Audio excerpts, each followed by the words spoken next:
Hello, dear fans, friends, and subscribers. Your host Ram with you as usual on the ICC Cricket World Cup 2023.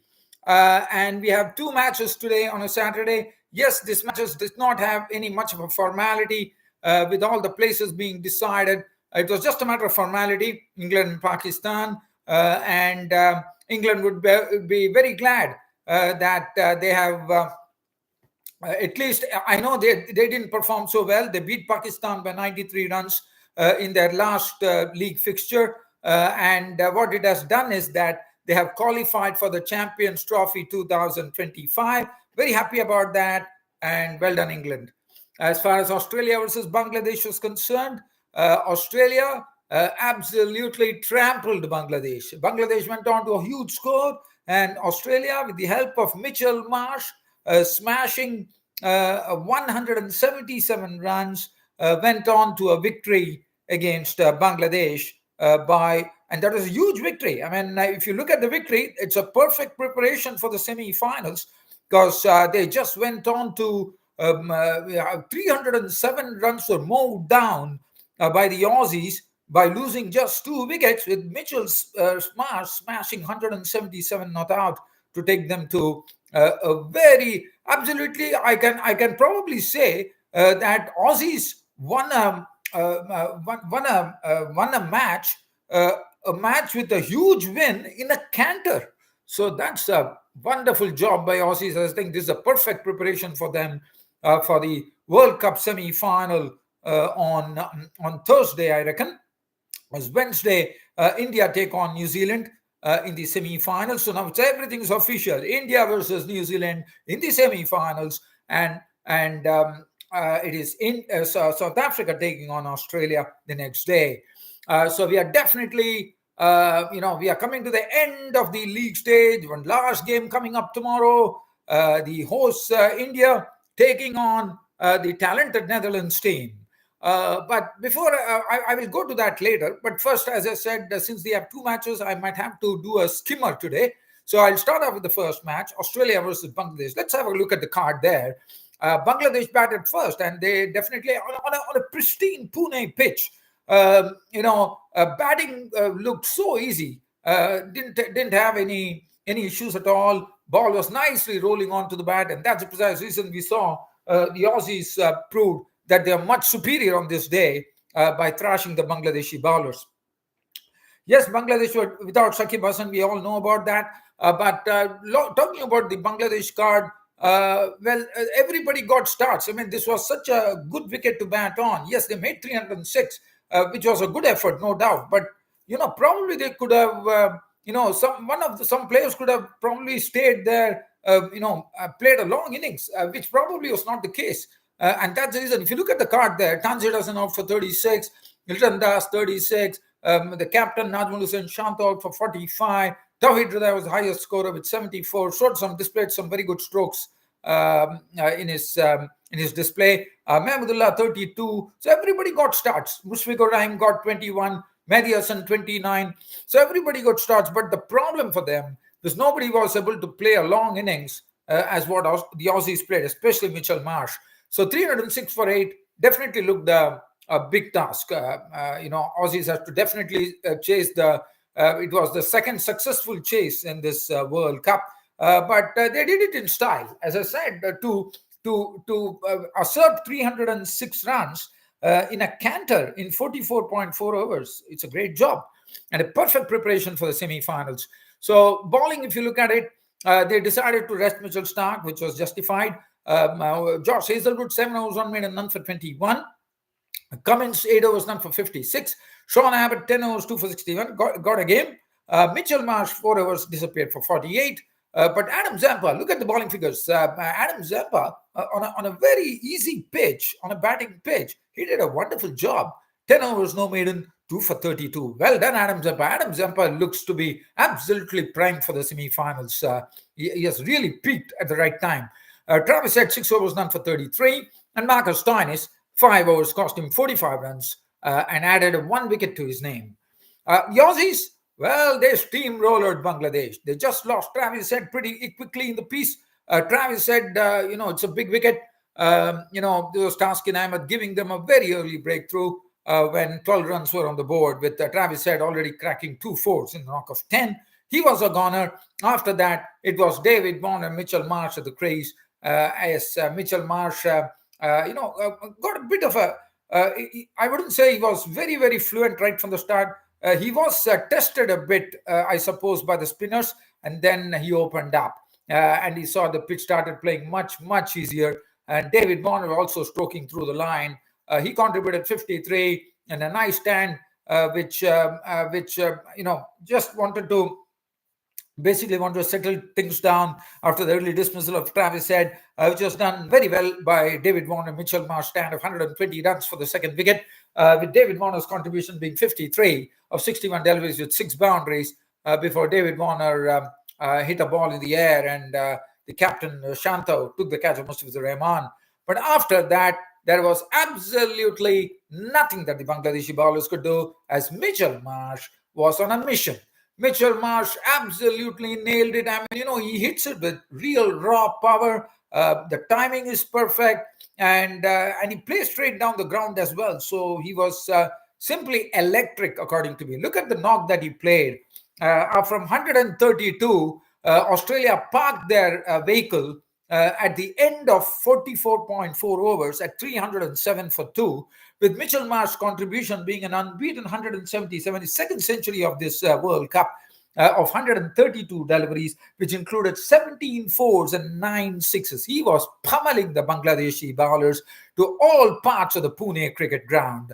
Stephen Smith gave him admirable support, not out on 63 of 64, because Mitchell Marsh was doing all the hitting.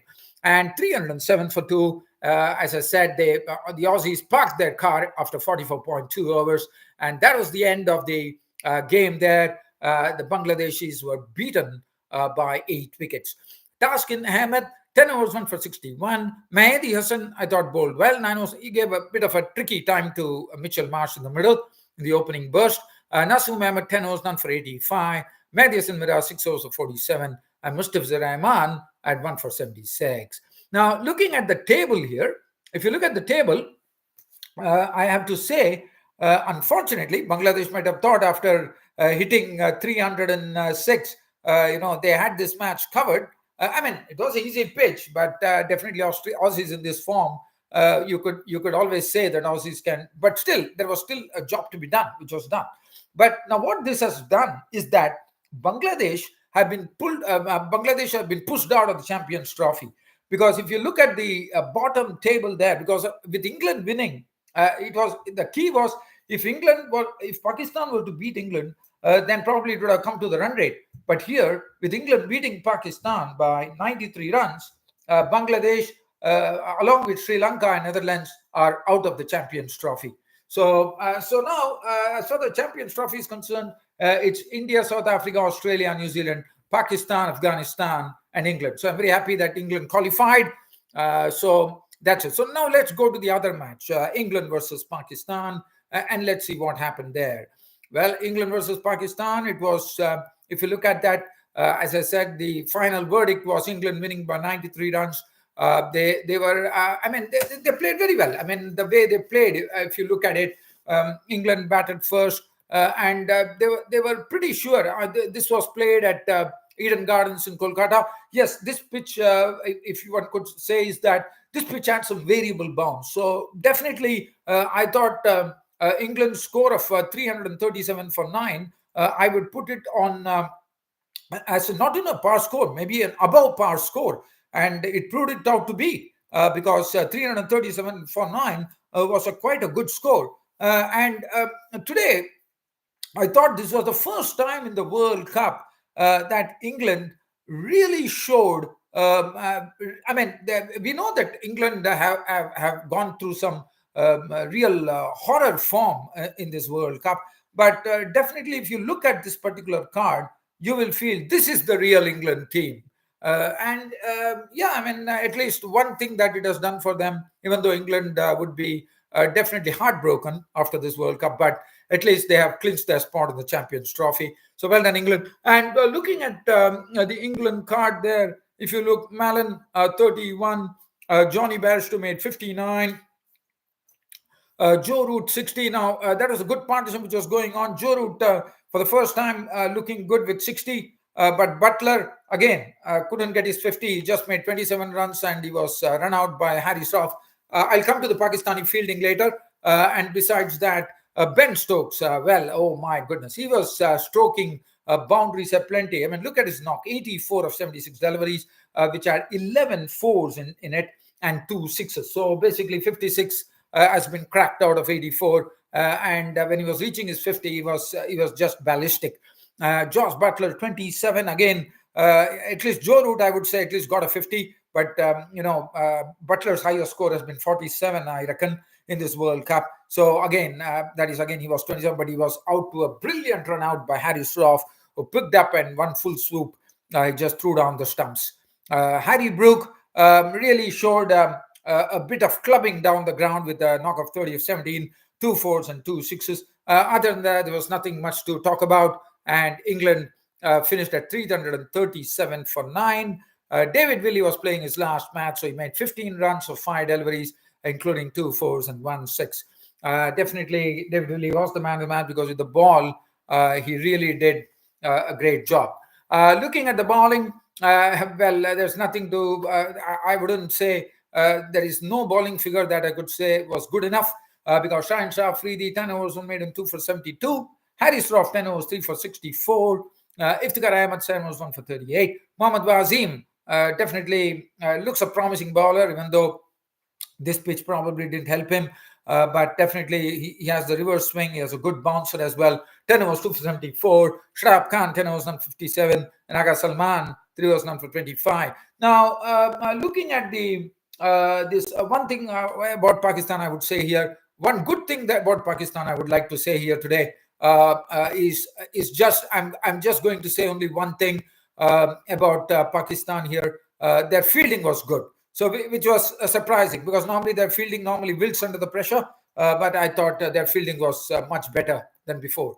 And friends, I know you're all waiting. Shivam Singh Chauhan, thank you for seeing you on the thank you for coming to the cricket show. My name is Ram Chauhan, and definitely I will connect to you. Let me complete the cricket show, and I will definitely. I'm not a cricket analyst. I basically speak on cricket because of my a great passion that I have for the cricket and with great emotion that I speak. I just love the game of cricket. That is something which comes very naturally to me. I'm neither a cricket analyst. I'm just an ordinary person like you. But basically, I love speaking about cricket. I know everything about cricket. I have knowledge about cricket. I know the rules. I know everything.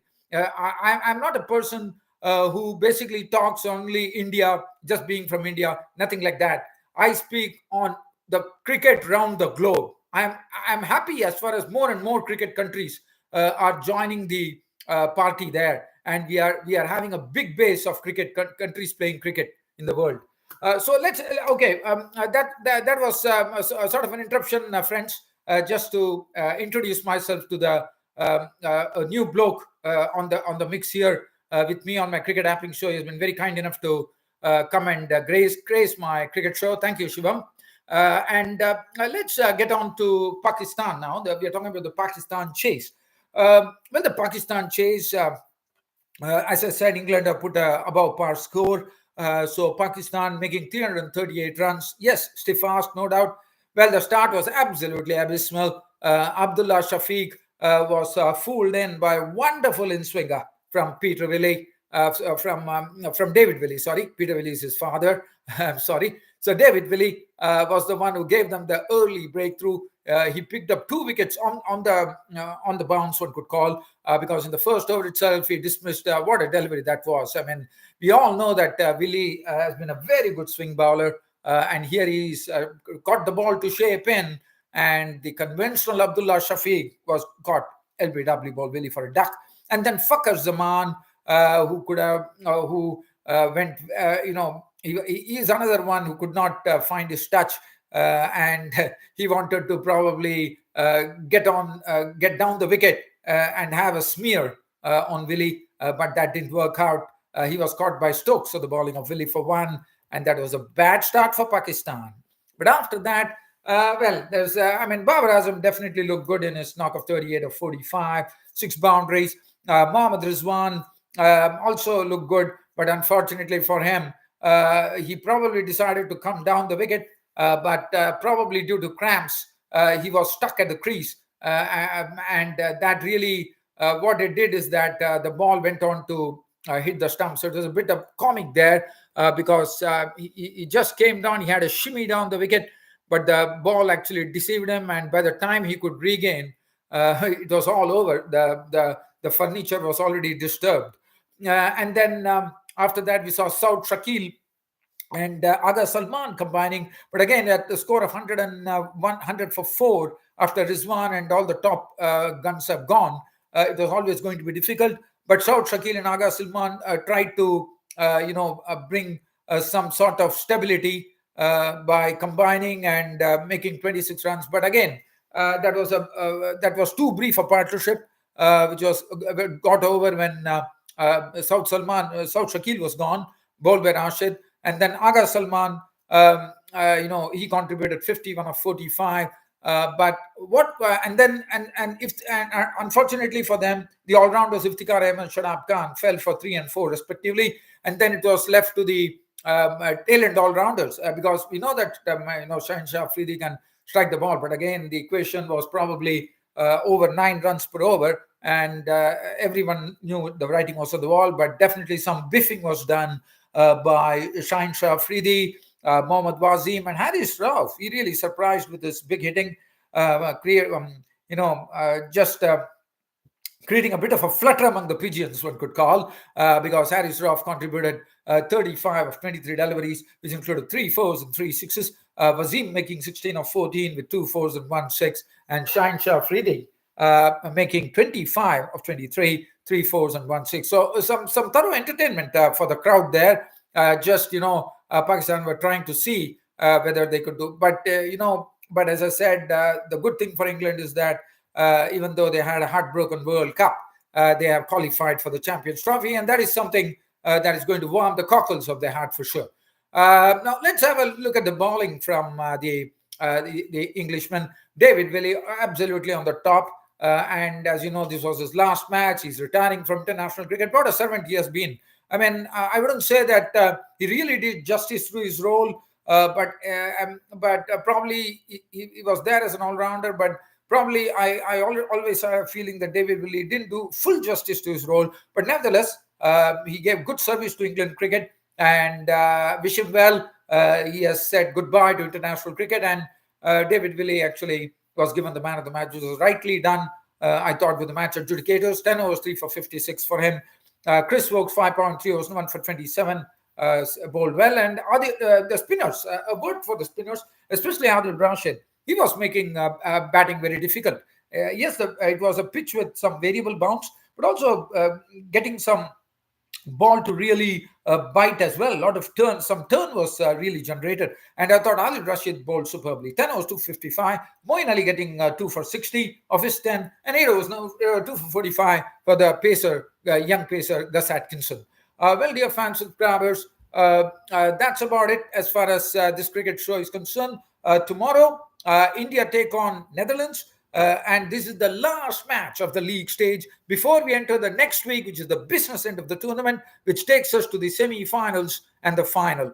So one thing that I would like to tell you, tomorrow is a festive day, which we call it Diwali, the festival of fireworks. So, and India is in marauding form right now. So are we going to see fireworks from the Indian batsmen against Netherlands, the talented Netherlands outfit tomorrow? That's going to be the key, according to me, because, as I said, home fans, India is having a marauding run in a World Cup, having won all the 8 matches, the only team to do so in this World Cup. What a proud moment, being the host of the team. Yes, they are 2 steps away from the World Cup.